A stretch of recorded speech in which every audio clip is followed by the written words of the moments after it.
Good morning, children. Myself is Sucharia. Welcome to Bharati School. चलिए बेटा, आज हम पढ़ते हैं क्लास 8 के साइंस का चैप्टर नंबर 2, जो कि हमारा बायोलॉजी का है, जिसका नाम है माइक्रो ऑर्गेनिज्म, फ्रेंड्स एंड फो। देखिए, वीडियो नंबर 4 में हम इसका पहला पार्ट पढ़ चुके हैं, माइक्रो ऑर्गेनिज्म, फ्रेंड्स एंड फो। यानी कि माइक्रो ऑर्गेनिज्म हमारे कुछ फ्रेंड भी होते हैं और शत्रु भी होते हैं। ठीक है, तो इनके बारे में हम वीडियो नंबर 4 में थोड़ा जान चुके हैं। अब हम स्टार्ट करेंगे वीडियो नंबर 5 में, इससे आगे का, यानी कि commercial use of micro organism. इसके कहाँ यूज होते हैं? मेडिसिन में होते हैं, है ना। तो ये सभी, और ये एंटीबायोटिक भी होते हैं, कुछ माइक्रो बैक्टीरिया वगैरह, और कुछ बायोटिक जो भी है अपने एंटीबायोटिक्स होते हैं, मेडिसिन में भी यूज होते हैं, है ना। खमीर वगैरह में आपको पहले बता चुकी हूँ, उसमें भी ईस्ट वगैरह में भी ये पाए जाते हैं, एग्री वगैरह में। कुछ हमारे फ्रेंड्स होते हैं, कुछ शत्रु होते हैं, कुछ हमारे बेनिफिशियल होते हैं, तो कुछ हार्मफुल होते हैं। चलिए, अब हम स्टार्ट करते हैं अपने आगे की वीडियो नंबर 5 का, जो हमारा बचा हुआ होता है, यानी जिसको हमें कंटिन्यू करना है by the help of books. हम रीडिंग करेंगे by the help of books. चलिए, कम विद मी बेटा। चलिए बेटा, अब हम स्टार्ट करते हैं जो हमारा बचा हुआ था। देखिए, this is the smell of alcohol as sugars has been converted into the alcohol by yeast. This process of conversion of sugar into alcohol is known as fermentation. यानी कि क्या हो रहा है? यह गंध, देखिए मैं इसको हिंदी में एक्सप्लेन करती हूँ। यह गंध अल्कोहल की है, जो चीनी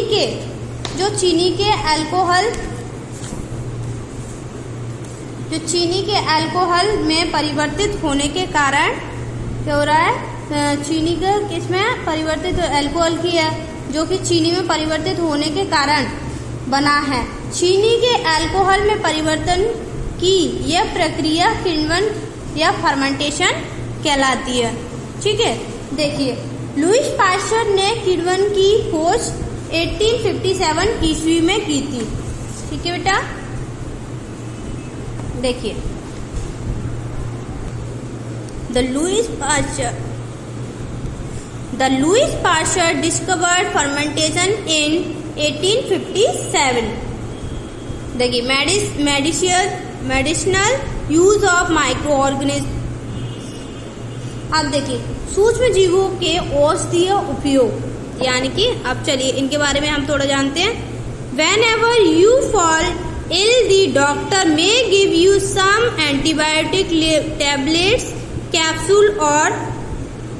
capsules or injections such as of penicillin. The source of these medicines is microorganisms. These medicines kill or stop the growth of the disease causing microorganisms, such as medicine are called antibiotics. देखिए क्या कह रहे हैं यहाँ पे, जब कभी आप बीमार पड़ते हैं तो डॉक्टर के पास पेनिसिलिन का इंजेक्शन देते हैं, अथवा कोई अन्य प्रतिजैविक की गोली या टैबलेट कैप्सूल दे देते हैं।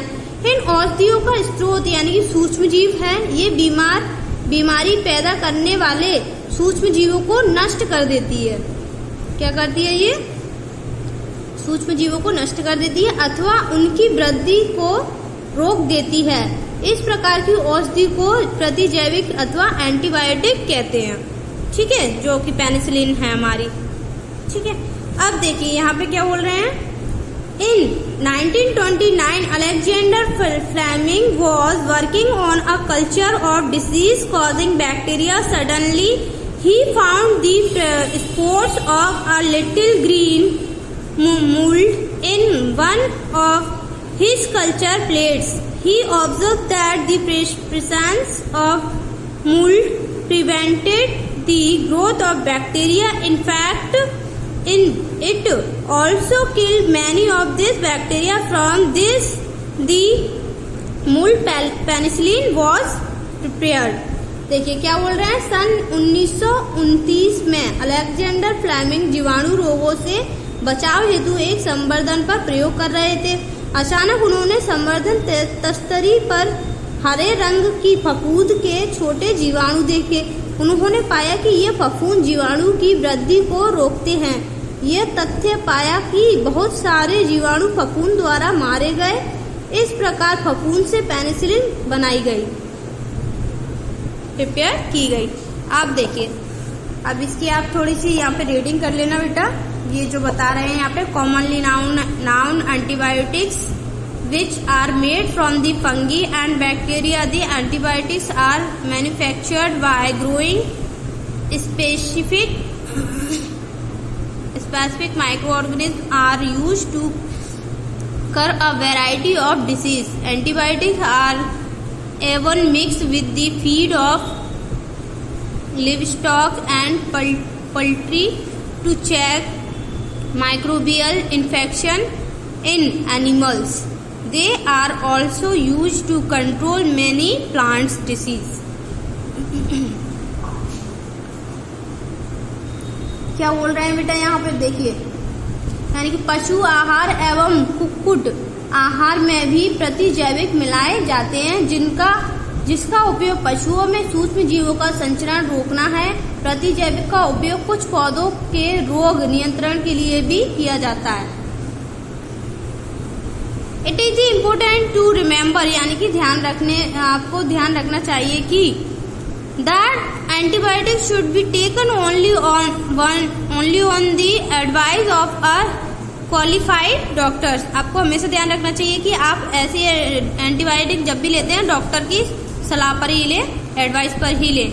Also you must complete the course prescribed by the doctor. If you take antibiotic when not needed or in wrong doses, it may make the drug less effectively when you might need it in future. Also, antibiotic take unnecessarily may kill the beneficial bacteria in the body. Antibiotics, however, are not effective against cold and flu as these are caused by virus. क्या बोल रहे हैं बेटा यहाँ पे देखिए, ध्यान रखना चाहिए कि डॉक्टर की सलाह पर ही आप प्रतिजैविक दवाओं को लेना चाहिए तथा उस दवा का कोर्स भी पूरा करना चाहिए। यदि आप प्रतिजैविक उस समय लेंगे जब उसकी आवश्यकता नहीं है, तो अगली बार जब आप बीमार होंगे और आपको प्रतिजैविक की आवश्यकता होगी तो वह उतनी प्रभाव नहीं होगी। इसके अतिरिक्त अनावश्यक रूप से ली गई प्रतिजैविक शरीर में उपस्थित उपयोगी जीवाणुओं को भी नष्ट कर देती है। सर्दी, जुकाम एवं फ्लू प्रतिजैविक प्रभावशाली नहीं है क्योंकि यह रोग विषाणु द्वारा होते हैं, यानी कि वायरस द्वारा फैलते कॉज होते हैं। अब देखिए वैक्सीन। पहेली ने पूछा, why are children infants given vaccination, यानी कि शिशु एवं बच्चों को टीका क्यों लगाना चाहिए या क्यों लगाया जाता है, बताइए। अब यहाँ पे हम आंसर दे रहे हैं, देखिए।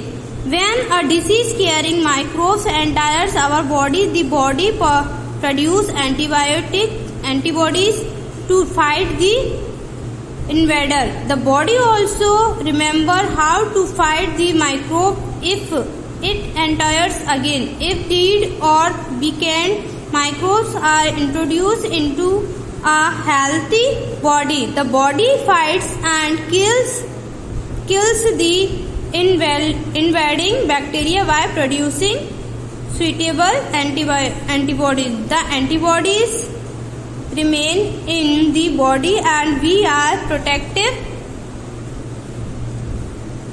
from the disease causing microbes forever. देखिए क्या बोल रहे हैं यहाँ पे, जब आप रोग कारक सूक्ष्म जीव हमारे शरीर में प्रवेश करते हैं, जब रोग कारक सूक्ष्म जीव हमारे शरीर में प्रवेश करते हैं तो उनसे लड़ने के लिए हमारा शरीर प्रतिरक्षी उत्पन्न करता है। शरीर को यह भी स्मरण रहता है कि वही सूक्ष्म जीव अगर हमारे शरीर में पुनः प्रवेश करता है तो उससे किस प्रकार लड़ा जाए। अतः यदि मृत अथवा निष्क्रिय सूक्ष्मजीवों को स्वयं स्वस्थ व्यक्ति के शरीर में प्रविष्ट कराया जाए तो शरीर की कोशिकाएं उसी के अनुसार लड़ने के प्रतिरक्षी उत्पन्न करके रोग कारक को नष्ट कर देती हैं। यह प्रतिरक्षी हमारे शरीर में सदा के लिए बनी रहती हैं तथा रोग कारक सूक्ष्मजीव से हमारी सदा के लिए सुरक्षा प्रदान करती है, सुरक्षा होती है। इस प्रकार से टीका वैक्सीन कार्य करता है। हैजा, क्षय, चेचक तथा हेपेटाइट जैसी अनेक बीमारियों का वैक्सीन टीके द्वारा रोका जा सकता है। इन बीमारियों को यानी कि वैक्सीन के द्वारा रोका जा सकता है। ठीक है बेटा। अब देखिए, Edward Jenner discovered the vaccine for smallpox in 1798 यानी कि 1798 में जो आपके एडवर्ड जनरल थे उन्होंने डिस्कवर किया। देखिए, एडवर्ड जनरल ने चेचक के लिए 1798 में चेचक के टीके की खोज की। अब देखिए कितना अच्छा हुआ है। और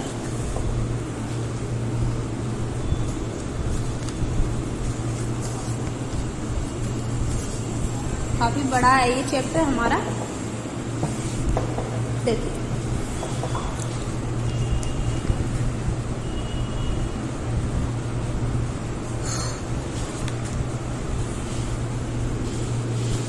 देखिए बेटा, in your childhood you must have been given injection to protect yourself against several disease.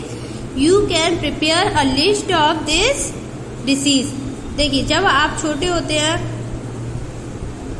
देखिए आपके बचपन में आपको भी अनेक रोगों से रक्षा करने के लिए टीके वैक्सीन दिए होंगे।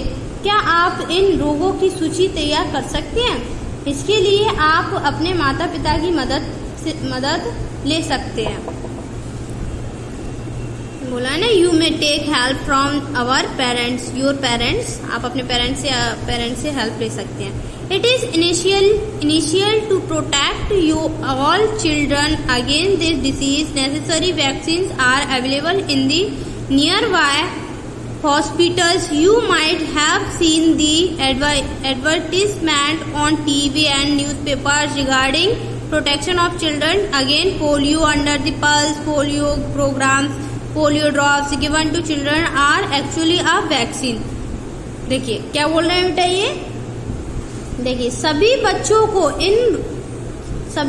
को इन रोगों से सुरक्षा की आवश्यकता है। आवश्यक टीके निकट के अस्पताल में उपलब्ध होते हैं। बच्चों को पोलियो से बचाने के लिए आपने टेलीविजन एवं समाचार पत्रों में पोलियो के टीकाकरण के विज्ञापन यानी कि पल्स पोलियो देखे होंगे।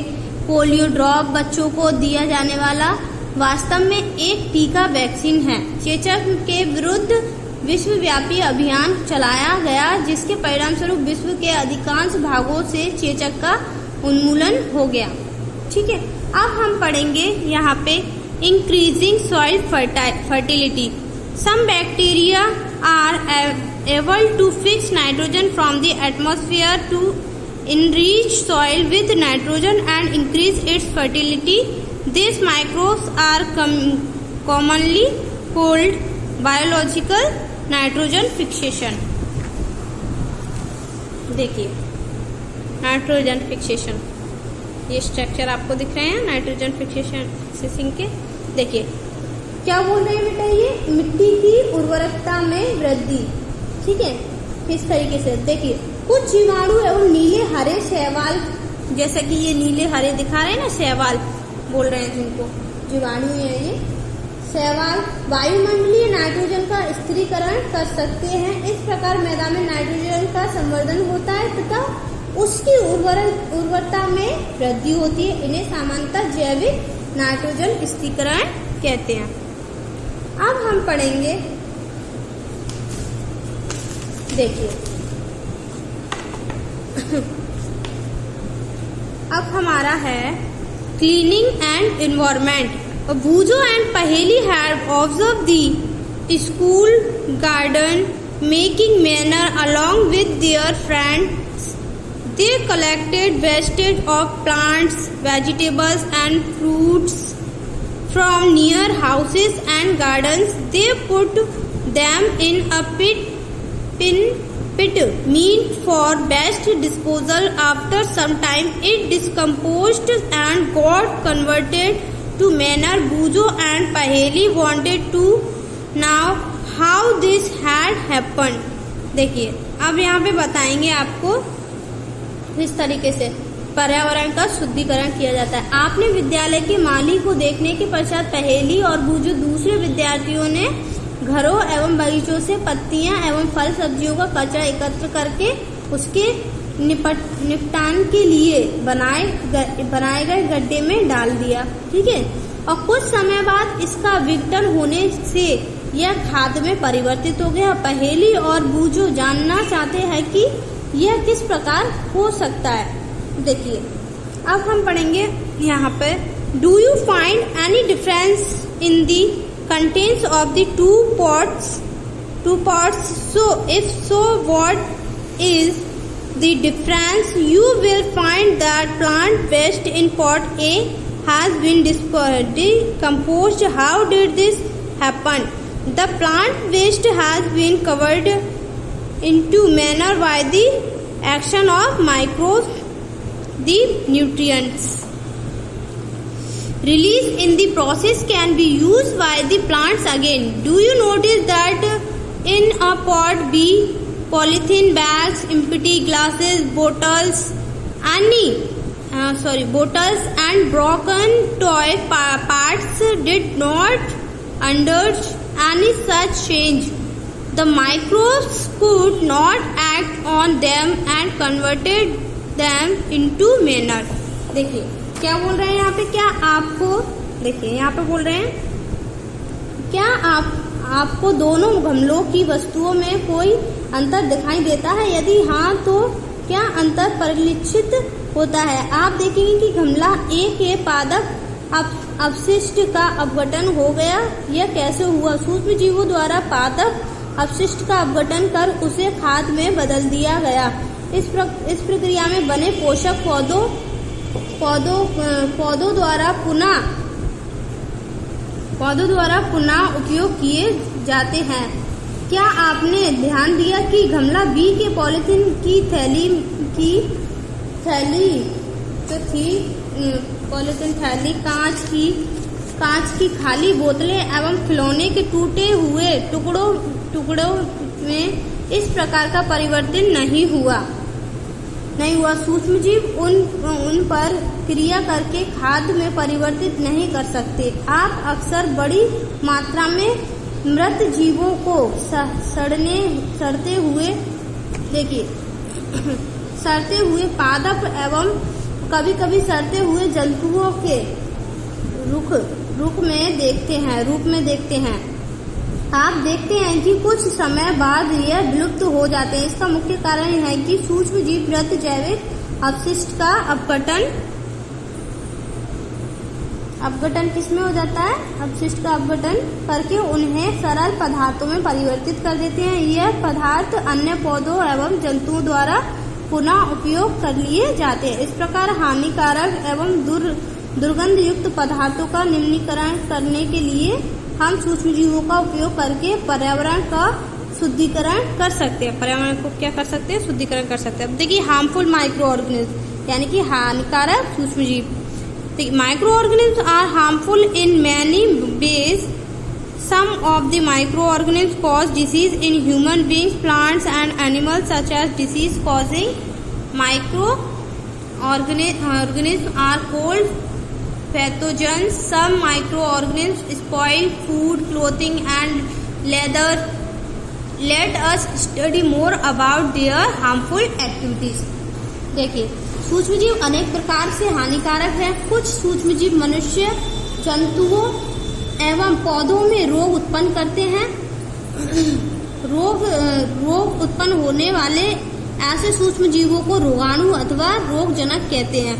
कुछ सूक्ष्मजीव भोजन, कपड़े एवं चमड़े की वस्तुओं को संदूषित कर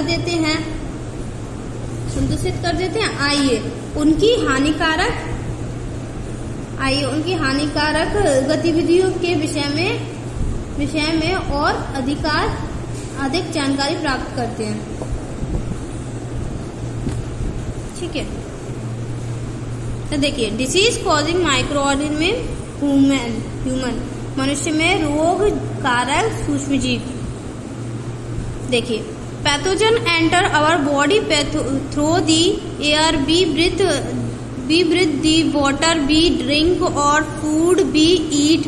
They can also get transmitted by direct contact with an infected person or carried by animal. Microbial disease that can separate from an infected person to a healthy person through air, water, food or physical contact are called communicable disease.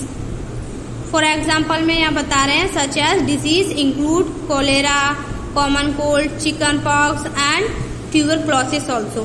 देखिए क्या बोल रहे हैं बेटा यहाँ पे, मनुष्य में रोग उत्पन्न करने वाले सूक्ष्म जीव सांस द्वारा, पेयजल एवं भोजन द्वारा हमारे शरीर में प्रवेश करते हैं। संक्रमित व्यक्ति अथवा जंतु के सीधे संपर्क में आने पर भी रोग का संचरण हो सकता है। सूक्ष्म जीवों द्वारा होने वाले ऐसे रोग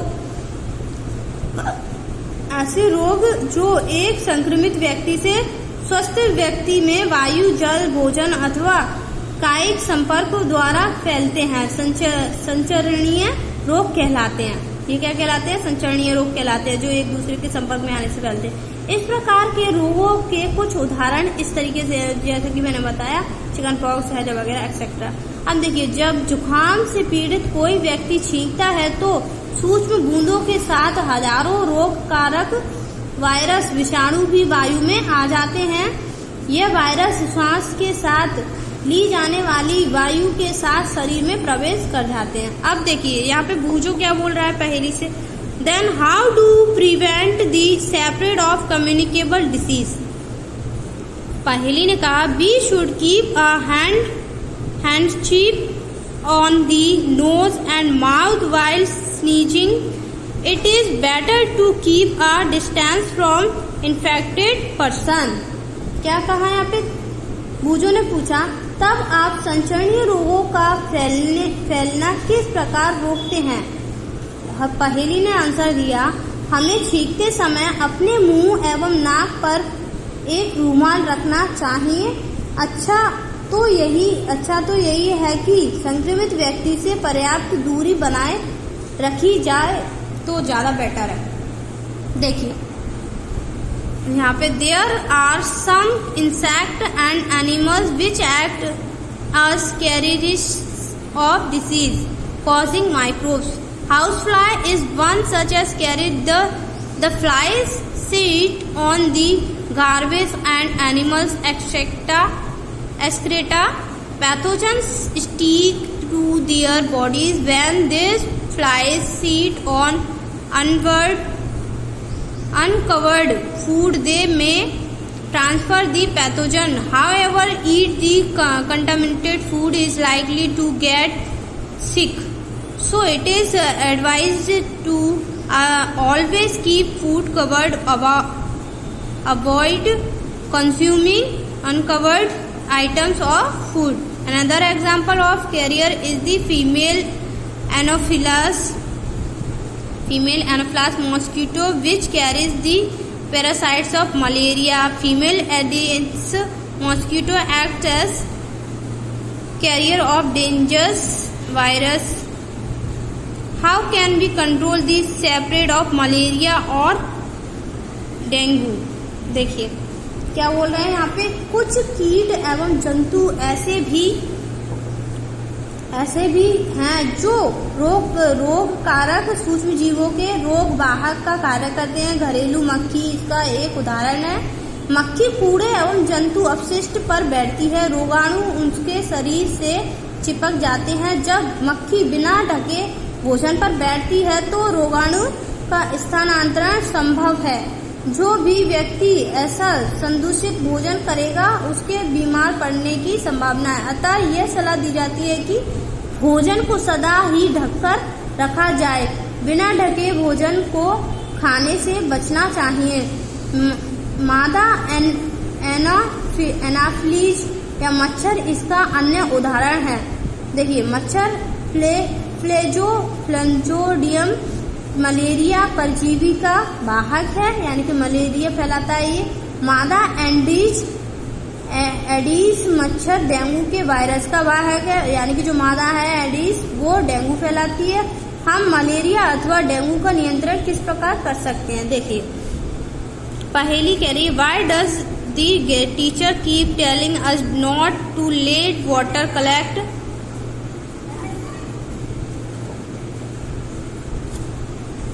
एनीवेयर, देखिए anywhere in the night neighbourhood all mosquito breed in water hence one should not let water collect anywhere in coolers trees flower pot et cetera by keeping the surrounding clean and dry we can prevent mosquitoes from breeding. Try to make a list of measures which help to avoid the spread of malaria. देखिए क्या बोल रही है यहाँ पे पहेली, अध्यापक हमसे ऐसा क्यों कहते हैं कि अपने आसपास पानी एकत्रित ना होने दें? सभी मच्छर जल में उत्पन्न होते हैं, हमें पानी को कहीं भी रुका नहीं रहने देना चाहिए। कूलर, टायरों एवं फूलदानों इत्यादि में कहीं भी जल को एकत्र न होने दें। अतः अपने आसपास के स्थानों को स्वच्छ एवं शुष्क रखकर हम मच्छरों को पैदा होने से रोक सकते हैं। ऐसे उपायों की सूची बनाने का प्रयास कीजिए जिसे अपनाकर मलेरिया को फैलने से रोका जा सके।